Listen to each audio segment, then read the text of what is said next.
So speaking of tapping into people's anger at the elite, someone who's been doing a lot of that lately is Pierre Poilievre, the Conservative Party candidate. He's been kind of positioning himself as a faux populist and talking about being in tune with the working class, taking on the elite. And here's a clip, actually, we can watch together of him and sort of establishing his credentials for a recent campaign video. I've knocked on probably 200,000 doors in my political career. I've never had someone, almost never had someone come to the door and tell me where they fit on the political spectrum.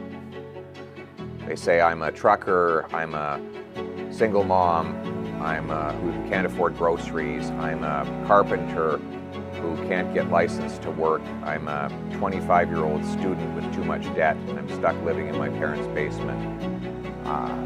They don't say to me that they fit anywhere on a political spectrum of left or right.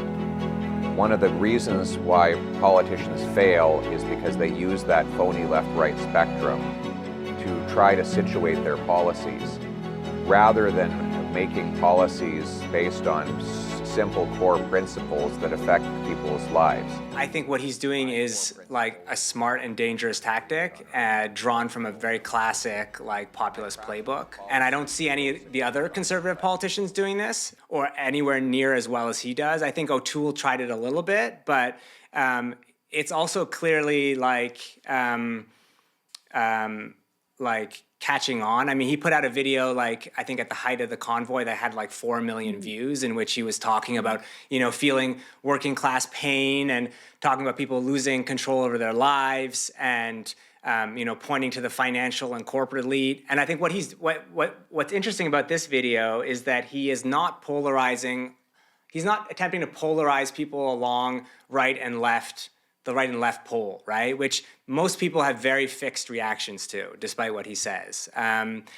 What he's doing is trying to polarize people along top and bottom, right? So, an overwhelming majority arrayed against a, thin layer of financial corporate elite. And I think that connects with people. I mean, we know that 67% of Canadians think rightly that the economy is rigged in the interests of the wealthy and elite, right? And, of course, by his own admission in the past, he is a stalwart member of the far right of the Reform origin Conservative Party. He's part of the libertarian wing of the party. The Breach published a long article that was really excellently kind of laid a taxonomy of his trajectory. He literally hasn't changed his far-right opinions since he was 19, He wants to bash the unions, stop people from getting abortions. He has an anti-LGBTQ agenda. When he was 19, he was praising Ralph Klein's and Stockwell's Day's attempts to put workers on a diet in Alberta, cutting and slashing the welfare state and social programs. So that's his agenda, which is squarely on the right. But he's quite adept, I think, at positioning himself as a fighter on behalf of the working poor. And I mean, if we go by just some of the way his videos have caught on, it seems to some degree to be working. And I think that it's working especially because there isn't a similar kind of alternative from the NDP that actually channels that rage towards the elite. And if anything, the new deal between Jagmeet and Justin actually sets up Poilievre pretty well. He can claim that, this is a pact between out-of-touch, liberals, members of the elite, and if what we see from this pact is, the same old, incremental improvements alongside inequality exploding policies and climate incinerating policies, then I think he could have the fuel he needs for certainly to take the leadership of the Conservative Party, but also a challenge for prime ministership, I think. What do you think, Pam? Just both about Poilievre's strategy, but in general, how the Conservative Party is capitalizing on and the Well, I don't convoy think and the this deal. Conservative Party actually knows what it's doing. I don't think the Conservative Party right now actually is any kind of cohesive or remotely unified party. I think you see some individuals coming out super far right, super truckers. Then you have others who are a little bit on the quiet side. And then you have, the old group who are wondering what happened to the Conservative Party and worry about this extreme far right version. I mean, they did it to themselves by uniting with the far right and being the far right and not calling out the far right, but that's where they are right now. And I think a lot of damage was done after the siege to the Conservative Party, because very early on, they were literally the first to jump out and take a selfie with a trucker, as if this was about, supporting this working class. But as the siege rolled on, and as there was more assaults and threats and stalking and property damage and people not being able to work, never mind the working class, people who actually couldn't work, you saw people not thinking that this was a good thing. So I think they jumped on the bandwagon pretty quickly. And he keeps sending out these nice messages to truckers. It reminds me of the same thing that Trump did when he would send out little nudge, nudge, wink, winks to white supremacist groups or KKK groups or others by trying to make it look like, there's good and bad on both sides, when we know that this is a significant problem. I don't think he's smart. I don't think he is at all an adept politician. I think what he does know is how to evoke rage, how to agitate, how to exploit it, how to manipulate it, how to get views on social media, how to trigger algorithms, exactly what you need to do to get attention. But ultimately, he's proven himself over the years to be little more than anecdotal, not at all factual, super contrarian. Regardless of what the issue is, he has something negative to say about it, and all about one-liners. He's all surface and aggression, but he's very little substance, and he doesn't really stand for anything.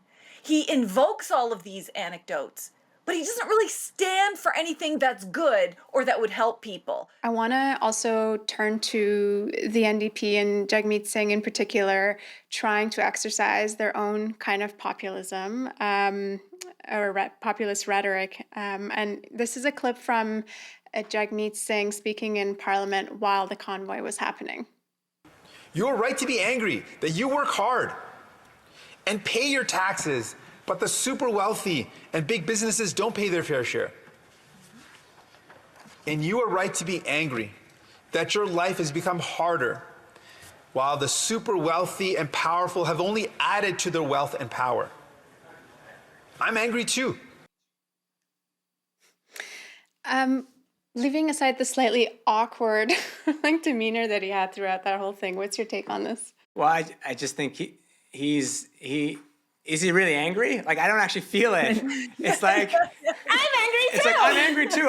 He's like trying to convince himself he's angry. Even this kind of rhetoric we haven't really often seen from him.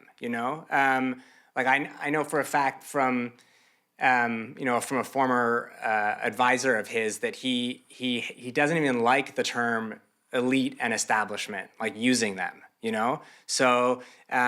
Which to me is strange because it's literally a description of how the world is run. And I guess the whole irony of this speech is that, to me, this is clearly the approach that the NDP should be taking, and should be taking earnestly and sincerely, like a polarization strategy that polarizes the electorate around the kind of progressive supermajorities that exists around, like, major taxation on the wealthy and a Green New Deal that combats the climate crisis and inequality at the same time, and making clear that the liberal party only serves, the wealthy and their kind of corporate constituency as their main audience, main political audience. And through that, trying to realign Canadian politics and marginalize the Liberals, But I mean, that to me is the task. But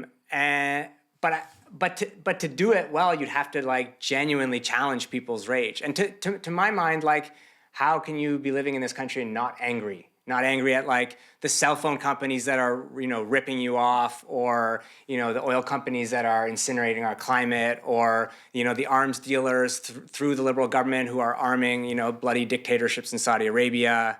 Yes, people can't pay for groceries. The price of food is sky high right now. The price of just basic commodities is sky high. People can't send their kids to post-secondary education. People can't live in the same town as their elderly parents because they have to move. These are all realities. It's not like we haven't seen Bernie Sanders effectively tap into this by simply talking about class, economy, billionaires, the inequality that exists, the fact that people can't get healthcare. What's amazing in Canada is how fast the right-wing stuff moves to us, right? That gets absorbed right away. And we have versions of Trumpism. We have versions of whatever's happening there, the right-wing money that comes in and funds the convoy. And then something as basic as Bernie Sanders understanding this. And I'm not saying Bernie's perfect, but I'm saying that, he had young people. He had a multiracial coalition, even though people said it was all white people. It wasn't. He had, he won the Latino vote in Nevada, the workers in the casinos. He was able to really tap into a lot just by talking about these economic issues consistently. And everybody believed him. Everybody knew that he had worked his whole life for that. It was real. And it isn't that hard, one would think, to be able to talk about that, to genuinely say that. So this is what I mean. Poilievre isn't wrong when he says single mothers can't pay their bills. They can't. He isn't wrong when he says that you have, 25-year-old students that have no hope of owning a home or in drowning in debt. Of course, he has no plan to cancel student debt. That's not something that's going to happen. But these are the correct things. These are true. So of course, if one person says that, you're going to say, well, that person is speaking to me. And the rest of these people are talking about all these policies that don't sound like they apply to me, make no sense. I don't have time to read these 500 pages about a climate deal. I want the person that talks to me about groceries. So as Martin said, it's a complete miss of the opportunity here. It's ridiculous because we already have a very strong model from the States on how this rhetoric is effective that could be adapted into Canada if we wanted to. And we have our own history of these movements. The NDP used to be in places like Cape Breton was run by the NDP as a mining town. And now they don't get voted for out there. Why? Because people have abandoned this very basic rhetoric that speaks to people. So then, of course, it leaves the lane open for the populist right to come in. It completely leaves the field open for anyone to come through who's able to then speak to this very real. So nobody's dismissing that very real anger, the very real struggles people are having, the very real losses people are experiencing, the fact that people have no savings, no ability to own a home, no ability to get any capital equity. This is real for people. And that's what people need to hear.